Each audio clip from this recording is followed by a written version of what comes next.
This is the Mobile Tech Podcast, brought to you by worldpodcasts.com. Now here's your host, Tech Girl, Miriam Joie.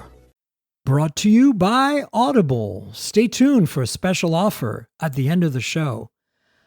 Hi, and welcome to the Mobile Tech Podcast. I'm your host, Miriam Joie, and today is Thursday, December 9th, 2021, and my guest is the excellent Nick Gray of Phandroid yet again. Hi, Nick.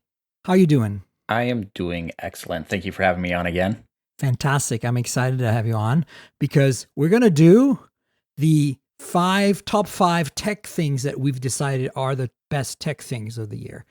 Not just phones, because I did that with Daniel Bader 2 weeks ago. And that was a tough one for me. So do you want to start? Do you have them ordered in a specific order? I don't have them in a specific order. When you asked me to pull this list together, it took me a short while to realize what my top 5 gadgets for the year were going to be. I do have one. I do have one phone on the list just because. Well, me too. We have to. But yeah, it took me a while just to take a step back and say, what were the things I was most excited about this year, and the devices that I've played with, and also devices I haven't played with yet. So you want me to go ahead and get started? Yeah, go for it. So one of the things that's on my list, and I think it's on a lot of people's list, is the Nothing Ear One earbuds, because there was a lot of hype around these products. They came out initially and they had some flaws with the early units that were sent to us reviewers, but the retail versions that were sent out right after that were superb. And for those who don't know, it's just a pair of wireless earbuds, but Nothing was founded by Carl Pei, who used to be at OnePlus and stepped away to found this new company. And these earbuds are transparent or translucent, however you want to say it. They're clear. You can actually see the innards of the charging case and also of the earbuds as well. And I'm showing it right now. Yeah, they're gorgeous. And unlike a lot of other earbuds that are out there that are just trying to be iPod copycats, these are trying to do something different. And the great thing about it, they're $100 and they offer wireless charging in the case and also active noise cancellation for the earbuds themselves. It's hard to come by for that price. Yeah, that's the thing, right? To me, those are the two things that really stand out with them, is that not only are they design-wise superb, and they're comfortable too. It's not like design at the price of usability. But on top of that, God, $99 for wireless charging and relatively decent active noise canceling on top of that. Win all around. Win all the way around. So those are on my list as far as earbuds go. They're a great stocking stuffer if you're looking for somebody to give them some earbuds. Buy these instead of the AirPods. Indeed. Other item on my list. Wait. Unless you wanted to go. I'm going to do one now. Can I do one? No, I'm going to just take over. Okay, we're not doing a top 5 because you didn't do a top 5. So I'm going to do again randomly. But I'm going to try to match you. So you said audio. I've got an audio product for you. It's kind of predictable, but I still think it just rules the roost. And that's the Sony WH-1000 XM4, which are, as you know, the best noise canceling headphones on the planet. So they would have been on my list too, except I've been using so many headphones that I kind of forgot about them. I've just circled through so many different over-ear headphones this year that I do take them on all of my travel trips though. So there's something to say about that. Yeah, I was kind of wearing them on the plane when I was making my list. I just flew back from San Diego where I drove the Hyundai Ioniq 5, which is their all-battery EV. And I can't talk about the driving impressions publicly, but I can talk about the design and stuff, and I loved it. But on the plane, I was like, okay, 5 things. And I made the list, and I'm like, these headphones, they're not exciting, but they are so good. And then I'm like, wait, did they come out this year or last year? Because it's just like, there's just in some ways so generic, right? So part of our tech fabric. But I cannot stress how Sony's always nailing it and continues to. And, yet we got new Boses this year and we got the Apple AirPods Max. But that was last year, I guess. But the point is, even with all that, I still think they're a winner.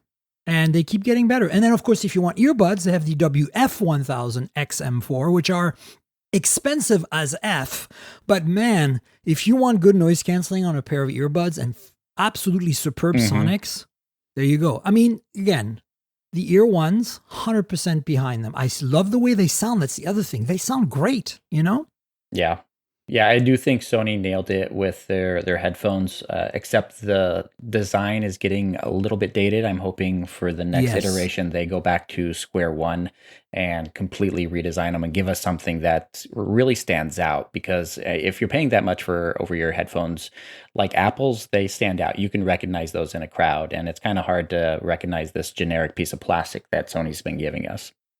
True, but at the same time, they are kind of iconic now. Like you see them because they haven't changed since the 2, right? 2, 3, 4. I mean, essentially, there's minor changes. There's minor tweaks, but I think that's why it works, right? Because now you're getting on an airplane, you're like, oh, you're a Sony girl. Okay, cool. The one thing though is they have their cheaper over-ear headphones. Have you tried them? The tier down, starting at the $199 price point, and I think those look so much better. They have a more unique look and feel to them.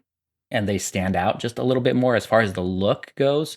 Okay. And they're not as comfortable, though. The ones you said are definitely a lot more comfortable. But the cheaper ones, actually, for me, just have a more unique look that kind of stands out a little bit more. But, everyone likes different designs. So we'll let everybody judge for themselves. All right. So we've done the audio, I think. I made sure that we had for me, that I had a thing in each category, each different category that mattered. What's your next thing? My next thing on my list is an extreme want, and I'm probably never going to buy it. It's the new DJI Mavic 3 Cine, which is their brand new drone. 2 cameras on it with the ultra wide and the zoom, and improved battery life, improved dynamic range. I think the recording now is in 5K, and it's just incredible. I would have 0 time to fly it. I have 0 places to fly it, but I definitely want it. I don't know if I'm actually going to get it. But if you love flying drones, this is something you need to spend your money on if you have the money to do it. It's over $4,000. It's insane, but I'm sure it delivers 100%. I thought about adding a DJI. I was looking at the new Mavic instead. But Mavic Mini, whatever, the 2nd gen. But, it's not hugely different from the 1st gen. So, basically it's just, if you buy a drone that's 250 grams and $400, you probably want to buy the new one just because it's slightly improved. So it's not as radically a milestone, I think, as the one you picked, the 3. So, yeah. All right, let me see. I had a really hard time picking something in that kind of imaging slash drone slash camera world. It's tough because there's always so much good stuff. Like, some of it is so inaccessible, like the Sony Alpha 7, the new one, right? I could pick that.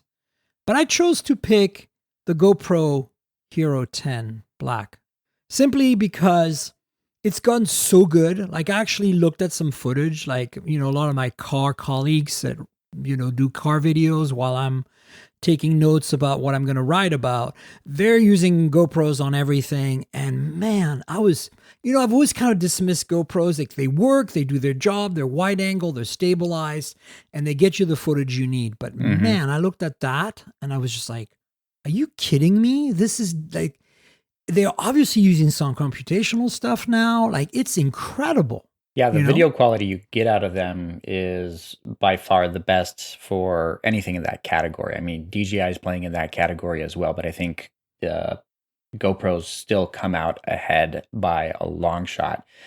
They are getting pretty expensive, though. They keep getting, with every iteration, they just keep going up and up and up in price. But the good thing is they're using larger and larger sensors over the years. It used to be... And they're integrating more features, right? Like, they have LCD in the front and in the back. Like, it's everything. My only gripe is that they still continue to make it so that, hey, if you want to get an add-on. You have to buy this other package case and this special holder instead of actually just giving you ports on the side where you can plug things in and actually make them work. If you want, a real microphone, you have to buy their accessory pack bundle thing, and then you're kind of locked into their specific holders in order to use it and mount it, which is kind of disappointing. That's one thing I do like about what DJI's been doing with theirs, is making them more modular as far as plugging in your own accessories. But I do think the Blackmagic, the newer one, is incredible. I got a chance to play with it for a couple of minutes, and yeah, as you said, the video quality is superb. I was just blown away. And I mean, my gut, imaging was going to be a category, and I couldn't take a phone because I'm going to have a phone in there already. Mm-hmm. So I was like, what do I talk about? Like, there's so many good things, right? Like the Sony ZV-10, right? There's a whole bunch of choices here. It would probably have to be a Sony of some kind, although some Fujis have come out this year that are really great. But I was like, you know what?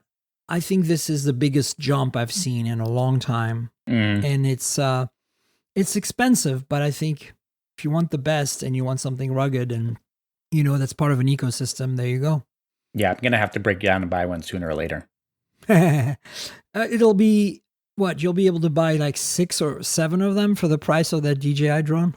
I mean, no, maybe like 4 or 5 of them, but how much are they anyway? They're like $500. They're like plus the accessories. Yeah, and once you get the accessories and everything else, you're looking a little bit over that. So they're still pretty expensive, but I mean, for the quality of the video that you're going to get, you're not going to find anything that's going to be a direct replacement or a direct competitor to it. The only downside is, it's not a downside. Our smartphone cameras can do probably just as good video, and honestly better video in certain situations, just because you have the multiple lenses.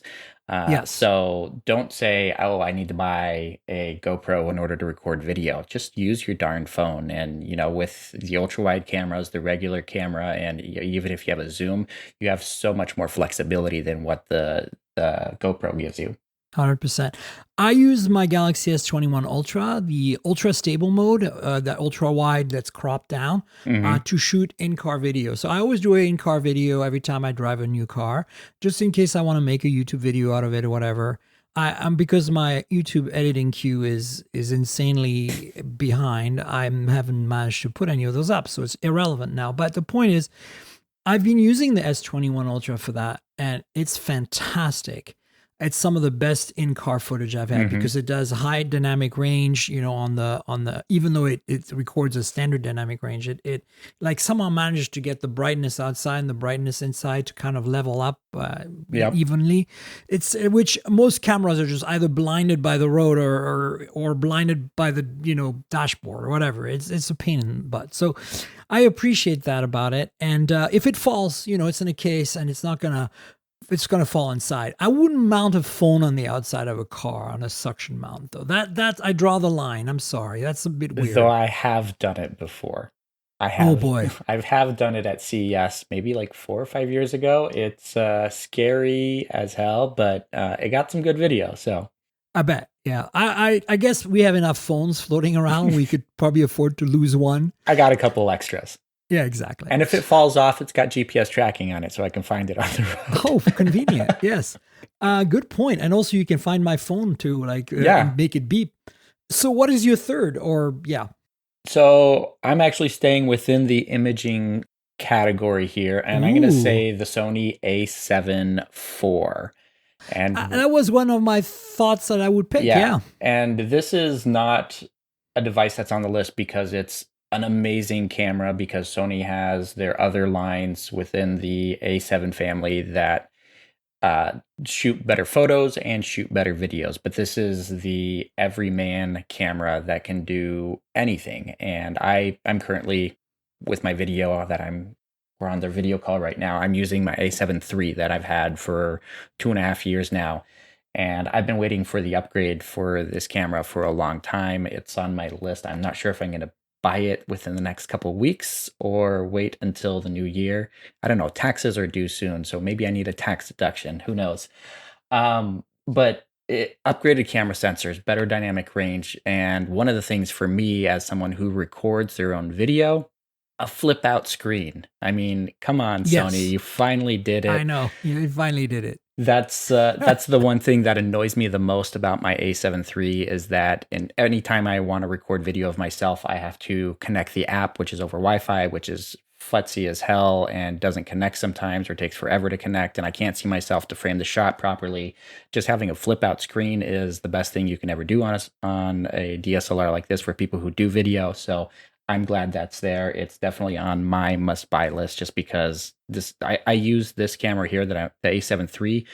I probably shoot 10 hours a week on it, depending on what I'm doing with different podcasts, but video recordings as well. So definitely something that's going to be a workhorse for me. I mean, you look fantastic right now. Like I am on a decent quality Logitech webcam in very low light, unfortunately, because it's evening here. But I should up my game. But I'm not sure I'm willing to spend money on getting an Alpha 7 just for that. Well, I'll tell you, I think we talked about... You use it for other things, right? You don't have it permanently mounted. No, I don't have it permanently mounted, but I think we talked about this one other time. I still do sometimes. I use the Irion app, which turns your smartphone camera into a webcam wirelessly. You did it last time, I think. Yeah. And so I use that a lot of times with the Galaxy S21 Ultra and use the main camera on the Galaxy S21 Ultra. I put it in a selfie stick stand and set that up. And the latency between what you actually get is incredibly low. Most people can't even tell that there is any latency between it, even though it's doing a wireless transfer to your computer. But it's incredible. And honestly, that's probably the best upgrade you can do for a webcam for your computer if you don't want to spend, $2,000 on a DSLR. I think it's time for me to do it. I have enough smartphones floating around. I want to actually briefly interrupt the podcast for a PSA because I think a lot of my audience doesn't actually listen to the podcast all the way to the end because at the end it gets boring. There's all the sponsor stuff. But look, folks, we need more Patreons. Why are we talking about video right now? Because Nick and I are doing a video version of this podcast and you can only get it on Patreon. So what are you waiting for? Sign up for Patreon. There's a tier that gives you the video and you get it 2 days before the audio version. You'll get it like tonight or tomorrow morning and it'll be on video and you can see how clear his face is with Alpha 7. You can see all my pores on my face. I know. It's amazing. But the point is patreon.com/TNKGRL. That's patreon.com/TankGirl. There's also a Discord server you can join to chat with me. So what are you waiting for? And then, listen to the podcast till the end because, my guests get to plug their websites and stuff, and I get to plug my stuff. There's YouTube channels you should be watching if you don't know, etc.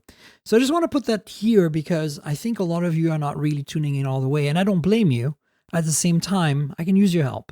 It's always nice to get a way to monetize this show. I don't make money on this show. It's a labor of love. I just break even. So any little bit helps, even if it just gets me a cup of coffee, which I picked up on my way back from the airport before the coffee shop closed. Anyway, back to the item. So I picked a third item, and that's the Nintendo Switch OLED. And I just want to preface this. I don't have one, but I've seen it. And I think it's not so much that it's a new thing. I'm sure they made an OLED version. It's better.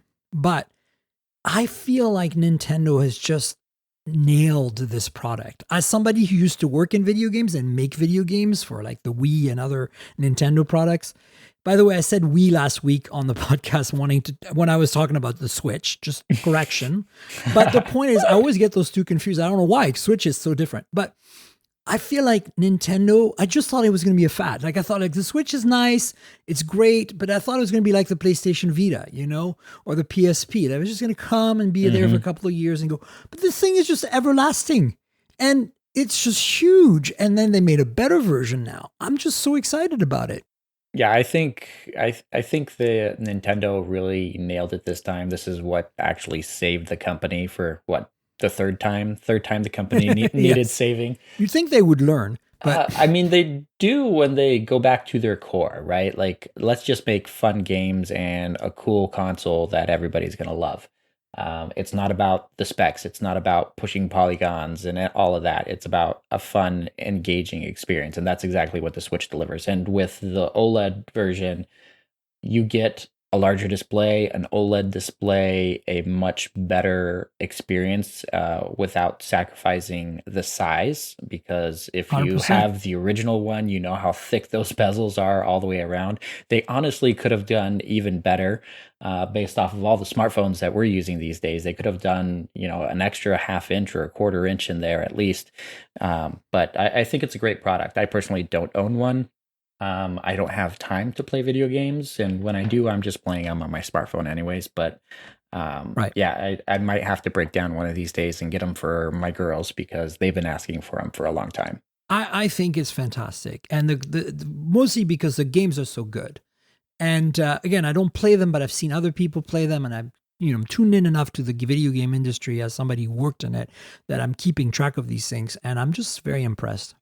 So again, spec-wise, yeah, there's nothing special there. But did the OLED one technically come out in 2021 though? I think it did. I can't remember the exact launch date, but we'll give it a pass. We'll give it a pass. Yeah, we'll give it a pass.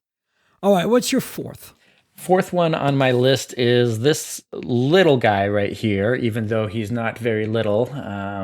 Miriam here is looking at my Pixel 6, and that's right. I have yet to do a review of this phone. I have my Pixel 6 and my Pixel 6 Pro right here side by side.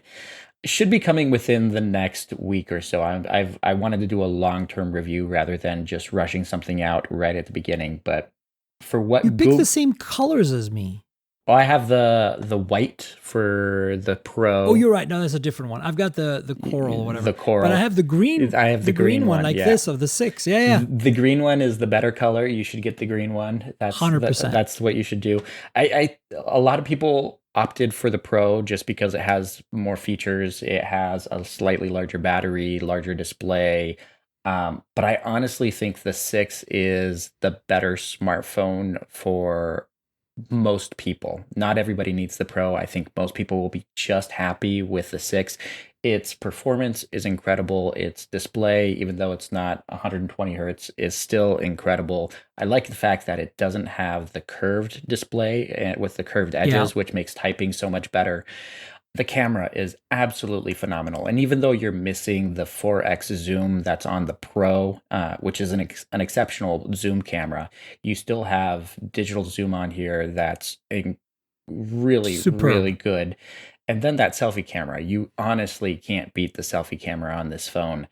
And all around, for $600, Google nailed it on the head. They hit this out of the park. And if anyone's looking for a new smartphone, and typically you're looking at a mid-range device at the $600 price point, this phone has, for $600, there are no compromises for $600. This delivers everything that you would want in a flagship tier device that's not going, within that Ultra or the Pro segment and spending $1,000 or $1,300, and even compared to those, this would be half the price of a lot of Pro versions, and it really delivers on the experience. I agree 100%, and I feel like they out OnePlus, the old OnePlus. They out OnePlus the Galaxy Fan Edition, even possibly this year's that's coming still. Like, it's impossible to get a better phone for this money. Compare this to the Moto Edge 2021 we both reviewed. Yes. I reviewed it for Geekspin. You reviewed it recently on Phandroid. It's like, that phone is ridiculous for the money. It's $50 less than the Pixel, and it's a complete mess. It's inferior in every way, besides the spec that it has a 108 megapixel main camera, but that camera sensor is not as good as what Google's using here, and their photography algorithms are nowhere close to what Google's giving us. 100%. Yeah, I've ranted enough about this phone that I don't want to continue. We're going to talk about another Moto soon that hopefully fixes all that and maybe comes to the US. But anyway, I want to pick my number 4 for you, and guess what? It's the Pixel 6. Woohoo! Yeah. So that makes it a double win. Well, look, it's impossible not to pick it. Like, I'm on a Pixel 6 Pro because I want more real estate, and I don't like the curved screen, but I want more real estate. I want, the telephoto, but I think people should buy the 6. And I'll tell you another reason people should buy the 6. The dirty little secret that Google messed up this year The one thing that's really annoying me about my Pixel 6 Pro, but it's not a problem on the Pixel 6, is that the super res zoom that's super awesome on the Pixel 6? Mm-hmm. You know how it does that on the telephoto of the Pixel 6 Pro as well, right? Yep. So far, so good, right? Next time you get a chance to try to play with your Pixel 6 Pro, zoom in to 3.9x. It doesn't do super res zoom on the main sensor on the Pixel Pro. Oh, really? What you get at 3.9x is garbage. A digital crop? Correct. And I can't figure out why. I think if the software update, they will probably do it.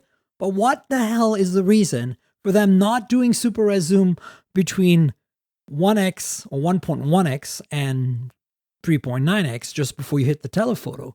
It doesn't make any sense, especially, here's the kicker, when in low light, the telephoto on the 6 Pro doesn't kick in until 7x. Mm-hmm. So they're still doing crappy. Should I totally quote myself on that? Crappy I don't understand it. It doesn't make any sense. Even if you zoom to 2x, compare it to a native 2x camera, like say an iPhone that has a 2x telephoto, like an older one, and it's just garbage. I'm serious. It's bad. Maybe. So I will say I actually like the 2x on the Pro because I've used it quite a bit, because the disparity between 1x and 4x is a lot, and sometimes you need it. But my point is, do the 2x on the 6. I've used it on the Pro and I love it.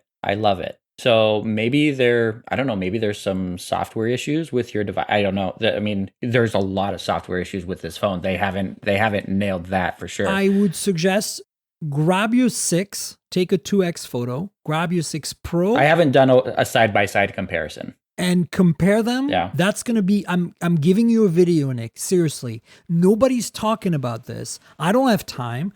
And of course, on the podcast, the second time I've talked about it now. The person who tuned me onto this was Steve Litchfield, who is a UK-based tech journalist who's been doing imaging stuff on phones forever. He's been around since the early 2000s, so he's been around for a while. And we were tweeting, and he's like, "Did you notice this?" And I'm like, "No." And I'm like, "I don't believe you." I was in denial about it. I'll take a look. I tried it out. You don't have to go up as high as 3.9. You just go 2x, compare with the 6 at 2x in good light. Like, try it in good light first. Don't let low light influence you. And you'll be blown away. It's disappointing. But look, you solve all this by buying the 6 anyway, since we recommend the 6. So whatever. Just go with 6. You don't have any issues there. So now there's no reason Google won't fix this, but right now I think we need to make more noise so Google fixes it. And why they didn't implement it, I don't know. There's no technical reason they shouldn't. So it's just weird. It's just laziness or whatever. Or again, it could be fixed in a future software upgrade. Maybe it's been fixed now, but I did shoot again at 2x recently and it wasn't as good.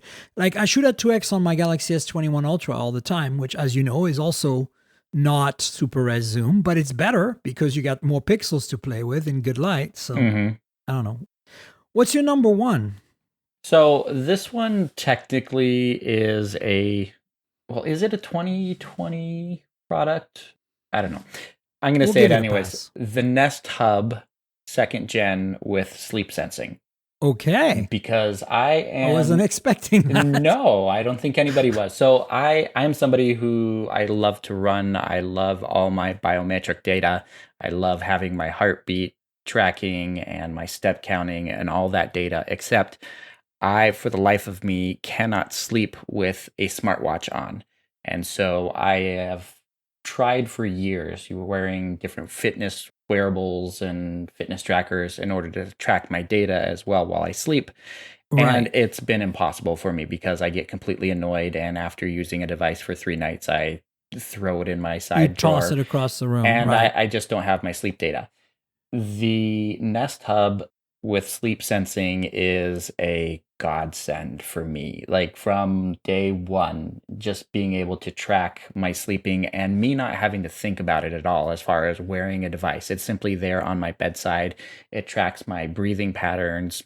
It knows when I cough or snore in the night. It tells me when I'm restless. And how does it do that? It just sits there? It just sits there. It has the same LiDAR sensor that was in the Pixel 4. On Soli. The Soli LiDAR sensor. And so it tracks, it's using radar to track your movement. And it just tracks you as you sleep, and it can track. I didn't even hear about this Nest product. No. Is it also like a speaker? Yeah, it's their Nest Hub 2nd gen. So it's got a display and everything. So it looks a little bit different than the original Nest Hub with the display. The audio is a little bit better, but the main feature attraction is the sleep sensing. And honestly, I love it. If you want to be able to track your sleep, I know a lot of people will freak out about Google tracking you when you sleep. But this is information that I've been waiting for a long time, and it's amazing. You wake up in the morning and it senses that you wake up, and as you sit up out of bed, the screen changes and shows you the stats of your sleep at night. Amazing. So I was just going to say, you don't have to worry about Google. There's always Facebook is always going to do it worse. Someone's going to do You're fine. It's okay. These are not the droids you're looking for. No. So if you have 2 people, do you need one on each side of the bed? You do. Can it track 2 people? It cannot. It can only track 1 person. I've tried to set it up so that when I'm traveling, I've tried to pushing it closer to the edge of the bedside table so that it might track my wife when I'm not on my side of the bed, but it can only track about 2.5 to 3 feet. So anything beyond that. So yeah, you would need 2 on one each side of the bed in order to track both people. But maybe if it's popular enough that this feature is available, maybe they'll have just a Soli sensor add-on where you can put it on the other side of the bed to track person number 2. Who knows? Oh, interesting. Yeah. That's just me speculating though. But yeah, cool. It's definitely something I love. I literally use it for 8 hours every night. So, wow. I totally was not expecting that. That's awesome. All right. So for me, the last thing or whatever, the other item is the MacBook Pro 14 and 16 M1 Pro M1 Max, because I'm a Mac user and I don't have one, but after playing with the high concentration of MacBook Pro M1 over the last couple of weeks at all the events we've been to, at the MediaTek Summit and at the Snapdragon Summit there, I am, it's overkill for my needs even, because my M1 Air is fine, but it's incredible. It's like every time I don't think Apple can do better, they just do. And they're just leaving everyone in the dust, like just obliterating the entire laptop industry in the process. And it's fascinating. And I have to give them credit for listening to their audience and bringing back MagSafe, but still allowing USB charging, having that SD card slot. I think the HDMI is overkill, but what do I know? I think it's so amazing that Apple went all in on saying, we're ditching the ports. We're ditching the ports. Everyone needs to go to dongles. And then they come back with this device and saying, no, we're back with the ports. And this makes me excited. Yes, it's a great product, but this makes me excited for all the Windows laptops that are within the same category, because we're not going to see it at CES, but we're probably going to see it later in 2022, where everybody's going to add all the ports back to all of their laptops. And for me, as somebody who does video, I am most excited about the SD card slot coming back to a laptop near you, because it definitely is going to happen now that Apple's done it. 100%. Yeah. All right, let's jump into some news. You got it, folks. Our top five of the year. Did not expect some of the things. I honestly did not expect some of my own choices. I was just thinking about it. I'm like, well, it's got to be one computer in there. There's got to be a phone in there. Those were easy. Headphones, like audio was easy too. But then I had 2 more items and I was just like, what? And then I thought about it. Like, what are the things that I don't have, but I've read about and every time, or used a bit, and every time I do, it's delightful. I could have picked a car as well, right? Like an electric car. My electric car of 2021 would be the Mustang Mach-E GT, frankly. It exists. You can buy it, even though the dealers are gouging people for them. But it's the closest thing to my beloved Model 3, Model Y that you can get from non-Tesla, with all the benefits of non-Tesla and the drawbacks of non-Tesla. But man, it's a fantastic car. Get over the fact that it's a crossover, because I don't like crossovers either. But man, that car, so good. And then honorable mentions goes to T-Mobile for once again obliterating the wireless industry with C-band and giving us unbelievably good 5G this year. Mm-hmm. Right? Yeah, I think we've still heard the millimeter wave is coming. Millimeter wave is coming. I honestly don't care. I've broken the 1 gigabit per second on midband, and you're never coming back. A couple times already on T-Mobile, and it's only going to get better from there. So I could care less about your millimeter wave. Just take it away, and I can get that inside my house. So little anecdote as an aside, at the Qualcomm Tech Summit in Hawaii recently, there was a little meeting with T-Mobile while we had a little cocktail hour, I should say. And they had the layer cake that they always use, right? Mm-hmm. Guess what it was missing? Millimeter wave. Yeah, instead they had candles. And I said, where's the millimeter wave layer? They're like, that's the candles. So I think they're revisiting their perspective as well. And when I quiz them as to, when am I going to get millimeter wave? Because I have it on Verizon down the street here and it's great. But it's, great as millimeter wave is great, meaning you have to be outside and it's kind of useless, but it's cool, right? Yeah. If you're a nerd, it's cool. So I asked them, I'm like, San Francisco, when? And they're like, meh, like literally they don't seem to care. But it's fascinating because, yeah. I also met the guy who chooses the phones that go on T-Mobile. Oh, yeah? Yeah, that was a fascinating conversation or two. And so you said, when are we going to see these other great phones on T-Mobile? Well, I did, and he said, it's complicated, but he said that he's been trying, and there's some exciting new things coming. And I think by that he just meant we're not going to start seeing an Oppo or Xiaomi phone. Don't get too crazy here. But I think what he meant by that was we're going to see a new OnePlus N series that is going to kick butt. I am starting to believe that the N25G, when it hits, which has been rumored now for a while, is going to be really good. Not, Nord 2 good, right? No, but we can't go that good. We can't go that far. But I did suggest that to him. I said, listen, next year, bring the 10 Pro and maybe skip the 10 and give us the Nord 3. It would be so T-Mobile of you to do that, mm-hmm. And he's like, yeah, we have seen what happened with the 9 last year. And I was like, you're telling me what you're not telling me. I love you right now. Yeah. I think the 9 was a big disappointment for them as well, is my gut feeling. So there. All right. Mm-hmm. News. Speaking of Oppo, there is their big, Oppo Tech Day, or whatever they call it. Inno Day. Inno Day, thank you. Oppo Inno Day. I think it's coming. Oppo Inno Day is coming up next week. On the 14th and 15th of December next week. And they're going to be showing all their prototypes and concepts and whatever like they do every year. But they dropped a teaser for a new folding phone, which looks really interesting. It looks a lot like the Galaxy Z Fold 3, but smaller in form factor, a little bit smaller.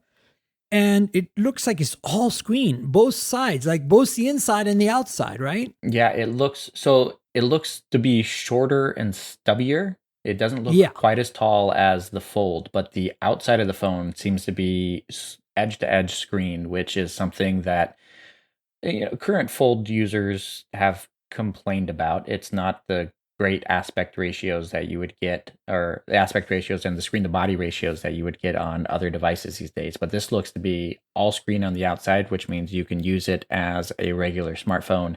And then you open it up and it's all screen on the inside as well. It looks fantastic. I was actually surprised that they dropped this teaser because we haven't seen foldable devices from them in the past or any concepts. We've seen their rollable, which they did do a foldable 4 years ago or something as a concept. Yeah, but I think it was just here's a non-working concept device, kind of like what TCL's done for 3 years now. And but they showed off this rollable, which was actually a real phone, and they actually handed it out to a handful of people over in Asia, different YouTubers, and they made videos about it.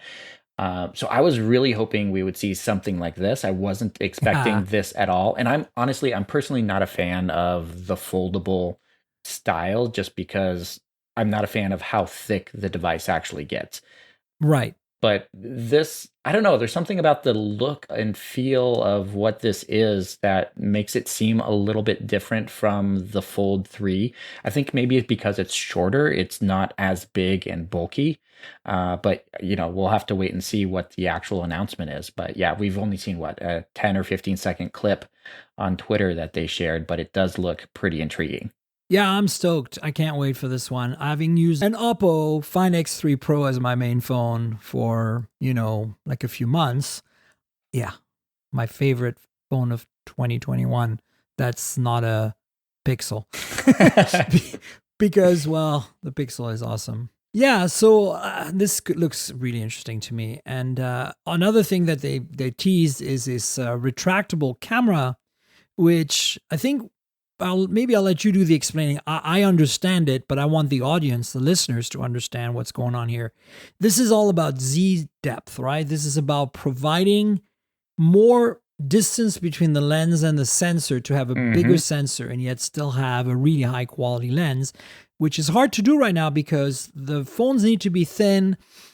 And so lenses have to be expensive and complicated, and it's hard to do telephotos at short distances like 2x with a really good sensor. So tell us about this retractable camera concept. So if anybody remembers back to all those great point and shoot cameras that we all had in the late 90s, early 2000s, you turn your camera on and the lens shoots out from the body of the camera. Right. And a lot of those had, 5, 10, 15x zoom. So it could go out a really far distance. But the main reason why that lens shoots out from the body was because you do have to have a certain distance between where that lens is and where the camera sensor is based off of the size of the camera sensor. So the larger the camera sensor is, the larger the distance between the lens itself and the camera sensor, so that you can get a focal point and actually have something in focus. And so that's why really we have camera bumps on the back of our smartphones, because there's not enough space between the sensor and also the camera lens in order to get a focus there. And we used to be able to do it because we had really tiny sensors. But as the sensors got larger and larger and larger to improve the quality of the images, they had to get the bumps larger and larger. I mean, anyone who picks up a Galaxy S21 Ultra knows how big the camera bump is on the back of that phone. It is ridiculously large, but it's needed. It's not just something that they're like, oh, I'm going to put a camera bump on the back. They actually have to do it because of the physics that's involved. Yeah. So with this image that was leaked or that they shared, teased, essentially they have the same kind of mechanism that we've seen on point and shoot cameras for the longest time. So it has the main sensor that has a large lens on it, and when the camera is turned off, it retracts into the body and essentially gives you a flat back. It does look like there's a slight camera bump on the back of this phone, but it's really only like the thickness of like a thin sheet of glass. But then when you turn this on, this protrudes, looks to be like maybe a little bit more than a 1/4 inch, which means the sensor itself is incredibly large. We could be looking at something like a 1-inch sensor underneath there, or something close to that, which just means you're going to get extremely good photos, incredible low light photography, incredible video as well. And honestly, like, everyone's talking about, why would we do this and put on, movable parts onto a phone if just going to break? But we had these in cameras 2 decades ago, and it worked. Like, yes, our smartphones take a little bit more abuse than what a point and shoot camera did, because we didn't take it with us everywhere we went. But the technology has been around for 20 plus years. We can definitely pull this off. And we've seen other manufacturers do similar things with, Oppo's done, they had their flip up cameras for a couple of years. Asus has done flip up cameras as well. So movable parts inside of a smartphone shouldn't be an issue. The mechanics to pull this off are honestly incredibly simple when compared to doing something like a foldable display. So why not? If this is going to be, if if we're at the limitations right now as far as size goes, when it comes to getting better sensors inside of our smartphones, this is definitely the next step that we need to take in order to get better photography on our devices. I think it's cool. And, as you said, the mechanism is no different than the pop-up camera, selfie cameras that we had for a while there with OnePlus and Oppo and Vivo and Xiaomi and everyone else. And those things are still around and still working fine. So, the mechanics here can be like a bunch of different ways. You could put, a little motor inside that could, motorize it, but you could also just put in a spring and a switch. And you could just open it up with a switch, or it could be a magnetically, electronically activated switch that does it with a spring, and then you have to push it back in manually. And it could be as simple as that. Honestly, it doesn't have to be this super complicated thing. And because it can be so simple, it doesn't really have to add a whole lot of cost to the manufacturing either. Sure. Although the same thing could have been said about the pop-up cameras, and they were all motorized. And from the video we saw of this demo, it's even water resistant and it's motorized. It's clearly motorized, and probably has this cool little sound effect that goes with it, like they used to do on the previous one. I do miss pop-up cameras. There was a thing there. They're fun. They're fun. I mean, yeah, it's kind of like a party trick, but my phone can do this. What can yours do? And I don't know. It's fun and exciting, and I always look for innovations like these in devices. Yeah, and remember, folks, a lot of what we've seen from Oppo and Vivo have become the norm. Under-display fingerprint sensors, a whole bunch of stuff. Periscope cameras, exactly. They were the first. Yep. So, it's not just Samsung and Apple. So, all right, Moto Edge X30. I'm cautiously excited simply because we got the Edge 20 and Edge 20 Pro last year. Well, this year, 2021. And we never got those in the US. We got them in Europe, in Brazil, in Asia. And I got to play with it, by the way, the 20 Pro at MediaTek Summit. One of the British guys had it. And, oh man, you touch that phone and then you touch the Edge 2021 and it's like garbage. It's like a literally completely different world. What?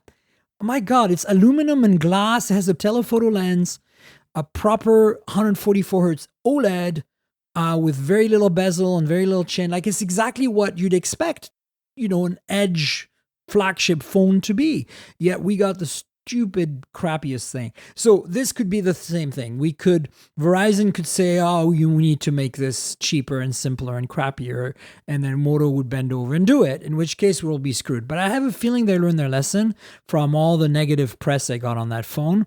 And they can now have some fodder to say to Verizon, well, it didn't work. It didn't work when we did the super top of the line for you with the Edge Plus.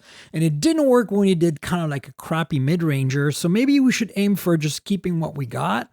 So there are two versions of this X30. Do you want to go through that? Yeah, so the basic specs, it's a 6.7-inch Full HD Plus OLED panel, which is going to be nice. It doesn't look like it's a curved display around the edges. I think it's just a flat panel, which I definitely like.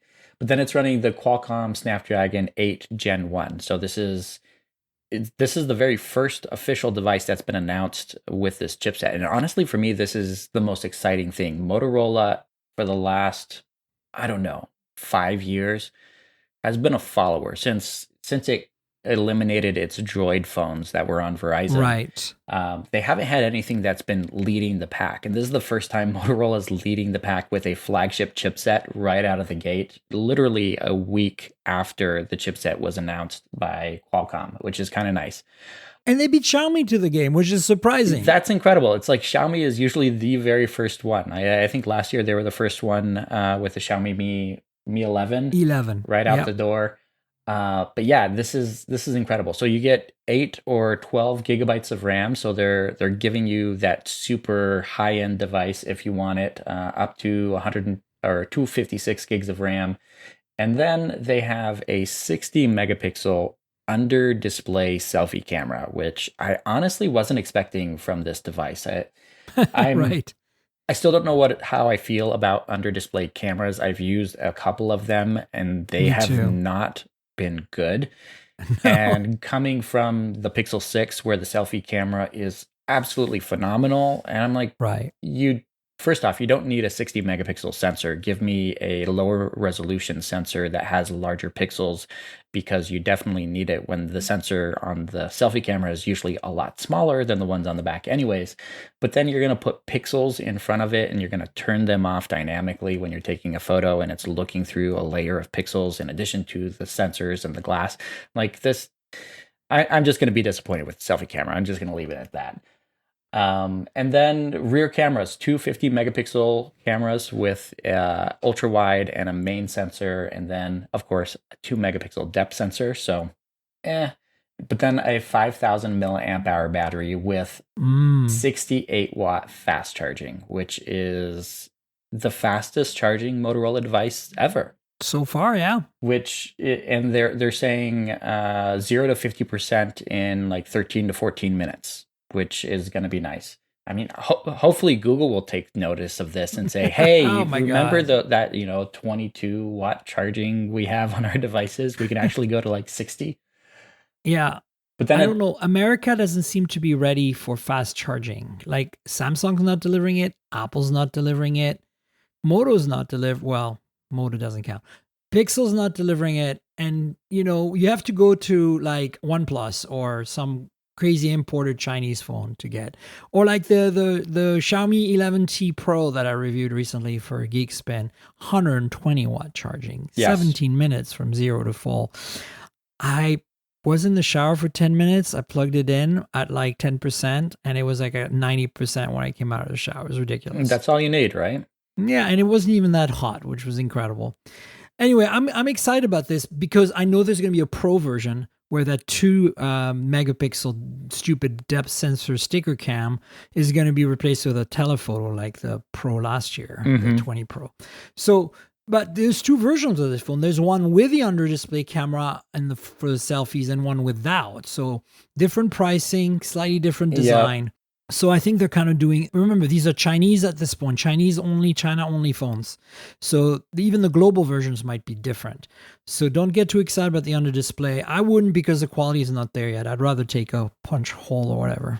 But I think the good point about these, though, like we had last year's Edge that was extremely expensive, especially for a Motorola device, but based off of Chinese pricing, these are coming in ranging from about $500 on the low end for the cheapest version, going up to $625 or so for the spec'd out version. Not the one with the zoom camera, but the with 12 gigs of RAM and 256 gigs of storage, which for being a first device with a Snapdragon 8 Gen 1, that makes me hopeful that we're going to see even more competitive pricing going into 2022 with flagship tier devices. I mean, we look back to 2 years ago as to how expensive all those devices were with the Snapdragon, what was it, 870.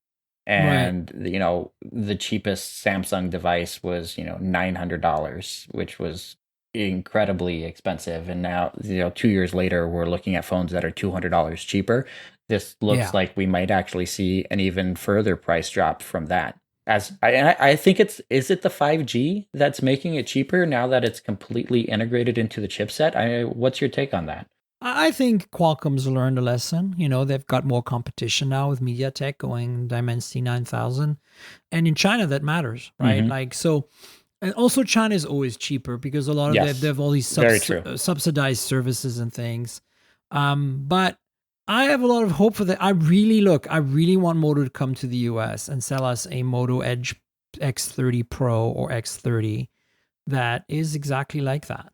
And maybe not under display camera, but give us those specs, give us something that works with 5G band, sell it unlocked, and then have an agreement with all 3 carriers for it. Like, don't do this Verizon exclusive stuff anymore. Yeah, I think they need to realize that the days of the Droid are done, and their exclusive deals with Verizon are just hurting them at this point. Yeah.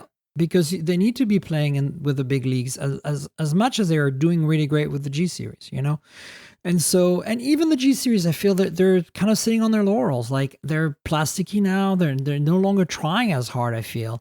They tell me they're prioritizing different things like battery life and user experience, but honestly, you need good hardware for that to happen.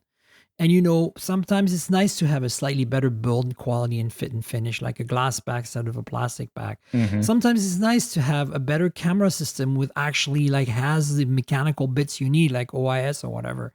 Yeah, sure, the software and the user experience is important. And I have to say, Moto does a really good job with their kind of very generic Android that they give us in the US, which, by the way, they don't get in China. They have a skinned version there. Yes, they do. Also, let's point out, this is the first phone besides the Pixel to ship with Android 12.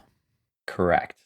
So that's a big deal. I mean, Motorola's never been one to... I mean, back in the day when they were pretty much completely stock Android, they were pushing updates really quick, but they weren't out of the gate releasing devices with the next version of Android.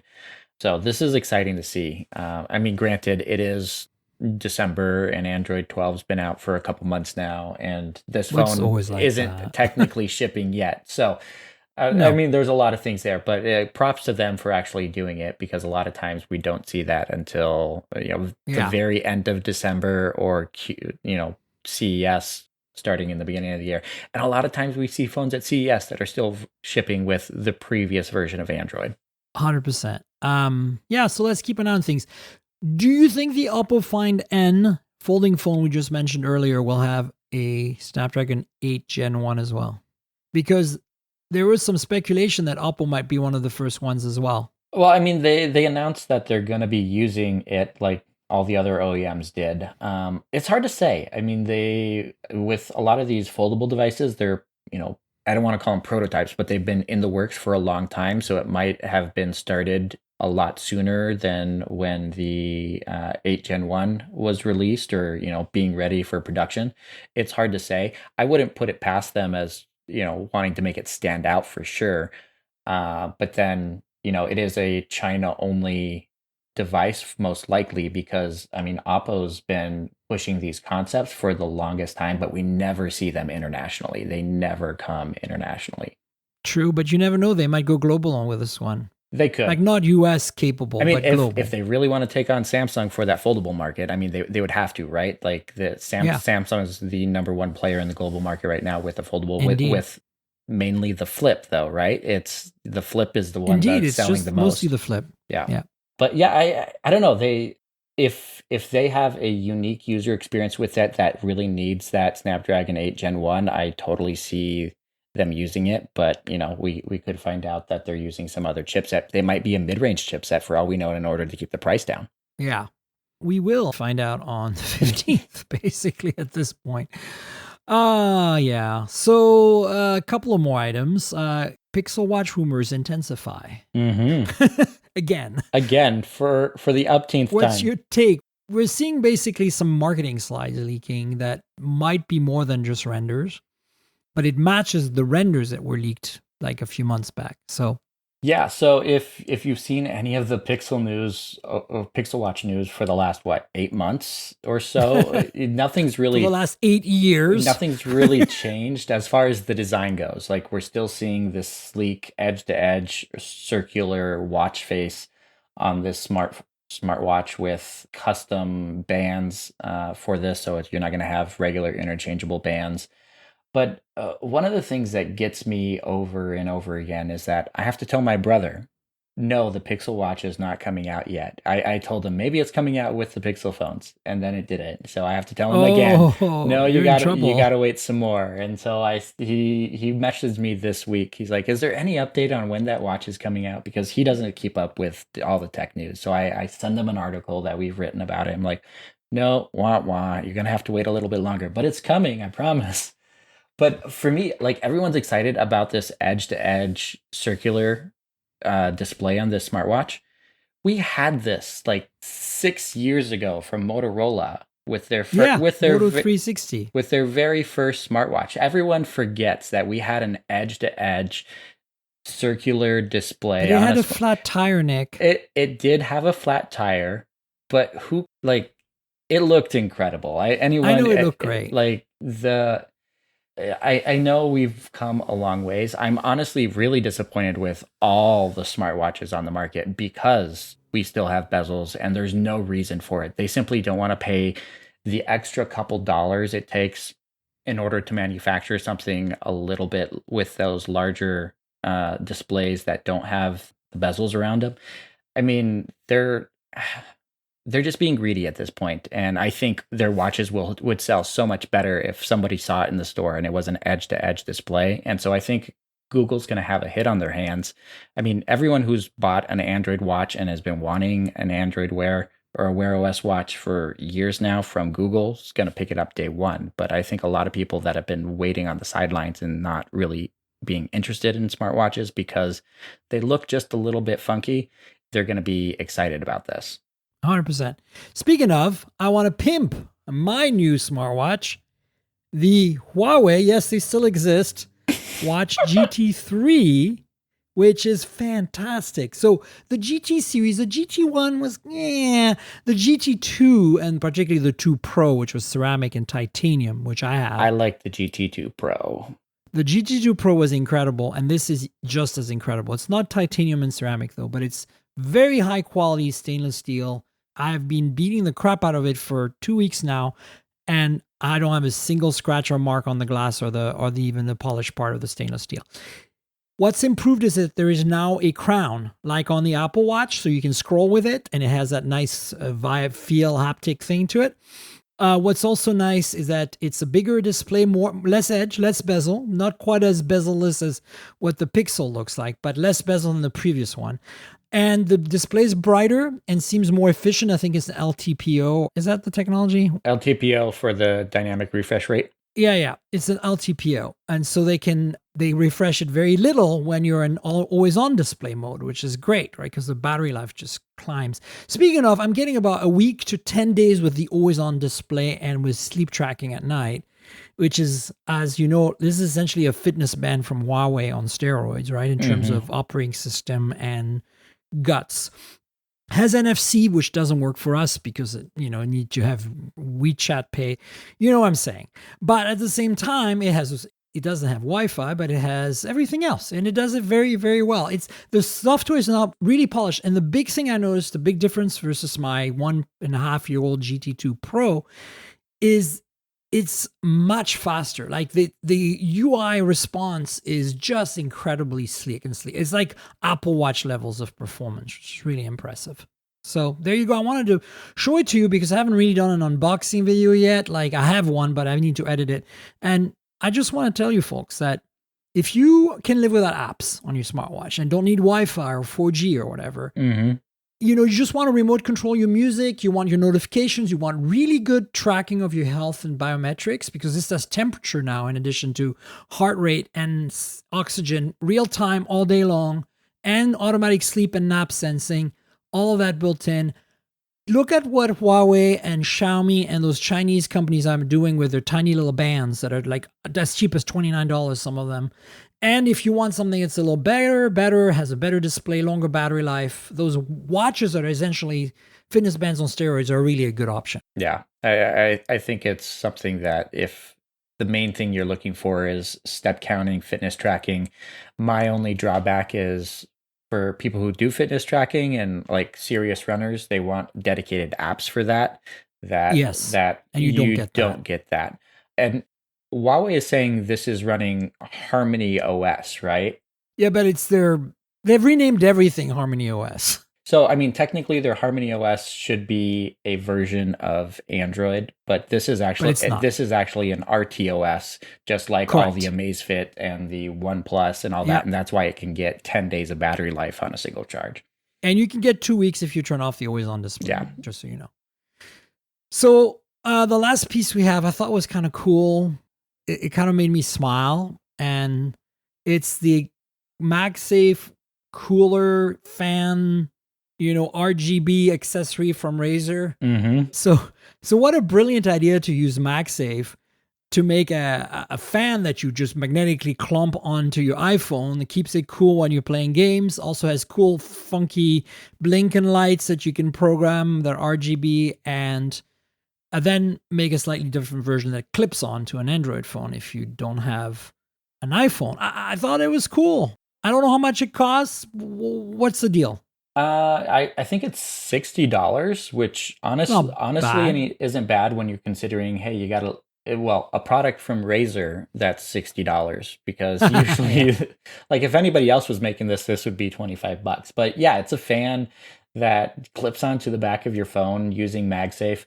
I mean, if you are on an Android device, it doesn't. There is an option for you, but a lot of people have been modifying their devices and putting MagSafe magnets on the back of their Android devices so that their devices can be compatible with MagSafe products. So if you have one of those, you can get the iPhone version and just stick it onto the back of the phone and it'll connect magnetically.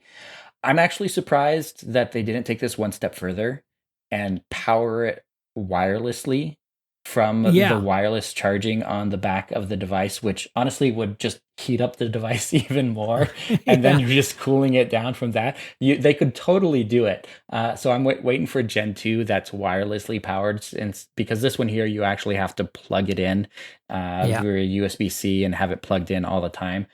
I'm not sure how viable of a product it actually is and how much you actually need it, because the iPhone is more powerful than any other Android device in comparison to how many pixels it can push when you're gaming. And I think more Android devices would need this than iPhone devices. The iPhone, I was going to say, every Snapdragon 888 almost ever make. The 888, but also the 870. I mean, that one needs it even more than the 888 does. I mean, it's cool. There are other products on the market that are like this, but the fact that a major brand like Razer is getting into it with an accessory like this, and of course with the RGB on the back, you can't have anything without RGB from Razer. I know, it's kind of cool. You got the Chroma stuff. You get to use the Chroma app and everything. Mm-hmm. I think for me, it's not so much a wireless accessory. I think it should have a battery in it. Oh yeah, and the other way around. So you charge it separately from your phone, right? And it has a battery in it that powers the fan. And then it charges the phone. And then it charges wirelessly the phone. I see what you're getting at. Yeah. See? You see what I'm doing there? Yeah. You flipped it on me. I was like, screw that. Suck the battery out of the phone to charge the fan. Nope, because you're gaming right now. You need more juice. All right. I think that's a wrap. Nick, do you want to tell folks where they can find you on the internet? You can find me personally on the internet, on Twitter and Instagram at Nick M. Gray, or else you can find our coverage of all things Android, smart home, and other things as well on Phandroid.com, or check out my YouTube videos as well, youtube.com/Phandroid. Yes, folks. And I always link all the things we talk about in the show notes. If you go in your podcast app, you'll find show notes and you'll find links to everything. And folks, you know where to find me on the internet. I'm at Tankgirl, that's TNKGRL, both on Instagram and Twitter. That's like Tankgirl, the comic book character. Drop the vowels. I did it before Flickr. Screw you. Right? And so basically, if you want to talk with Nick and I about this podcast, hit us up on Twitter. If you want to see pretty pictures of phones, pretty pictures taken with phones, pretty pictures of cars taken with phones, etc., go to my Instagram. There's a couple of YouTube channels you should subscribe to, youtube.com/Mobile Tech Podcast, with unboxing videos and content directly related to the podcast, like mobile stuff, audio accessories, that kind of thing. And please subscribe to that, like the videos, tell your friends, click the notification bell. You know how YouTube works. And then the other channel is youtube.com/Mobile Tech More. That's all the smart home, travel tech, car tech, anything that's not directly phone related, but lives in the ecosystem. And again, you know how to use YouTube. So please subscribe. We can use your help. Like the videos, click the little notification bell, comment on these videos. Let me know what you think. And then the podcast lives at mobiletechpodcast.com, and there is an RSS feed there, but you probably just want to use your favorite podcasting apps. So we're on Google Podcasts, Apple Podcasts, Pocket Casts, Spotify, everywhere good podcasts can be found. And if your app lets you rate or review the show, please consider doing that. It helps people discover the show. Finally, I want to let you know about Patreon. I mentioned it earlier, patreon.com/tankgirl, aka patreon.com/TNKGRL. There is a video feed, a video version of this podcast, which has less edits because I do a quick and dirty on it, and is posted a day or two before the audio version. If you want to support me, go check it out. It's one of the tiers on Patreon. There's also a Discord server you should check out. And so if you want to chat with me, you can do that there. And that's another tier. And it's just very basic. You just help me out and I give you some extra content and everybody's happy. So check out patreon.com/tankgirl. That's patreon.com/TNKGRL. I want to thank all my patrons. And this week, I want to thank Dieter F. Like, you know, maybe you watched Saturday Night Live back in the day. You know what Dieter's about. But thanks, Dieter. You must be in Germany, I presume, for joining the Patreon. And finally, if you don't like Patreon, there's another option. There's a PayPal link in the show notes. You can click in it and make a donation so I can buy a coffee. Since I'm an addict, it'll work really well. Anyway, that's it, folks. I want to thank Audible, of course, our sponsor, longtime sponsor. Audible.com is pretty great. They have a great selection of books. If you like books like me, like I like to read a lot, but I don't have time to read or I'm tired. I'm sitting at a computer all day writing. My eyes are tired. I'd rather listen. And they have tons of books. They have a lot of books read by the author. They have some shorter content, some podcasts, some all kinds of stuff. If you want books or something that read to you, Audible's got you covered. And we love them for it because they love us. So if you want to help everyone out here, help Audible out, help me out, help the podcast out, audibletrial.com/mobiletech is the URL. That's audibletrial.com/mobiletech. You get a 30-day free trial and you get to keep a book at the end if you don't want to stay. Hopefully you'll stay because I think you'll love it. So yeah, check it out, Audible. I want to thank them again for being our longtime sponsor. And Nick, thanks again for being on the show. My pleasure, as always. Yes, we will have you on the show again at some point in the future. And folks, we will have a show next week, so stay tuned for that. Until then, cheers, everybody. This has been the Mobile Tech Podcast with Tank Girl, proudly presented by worldpodcasts.com. You can visit us online at mobiletechpodcast.com.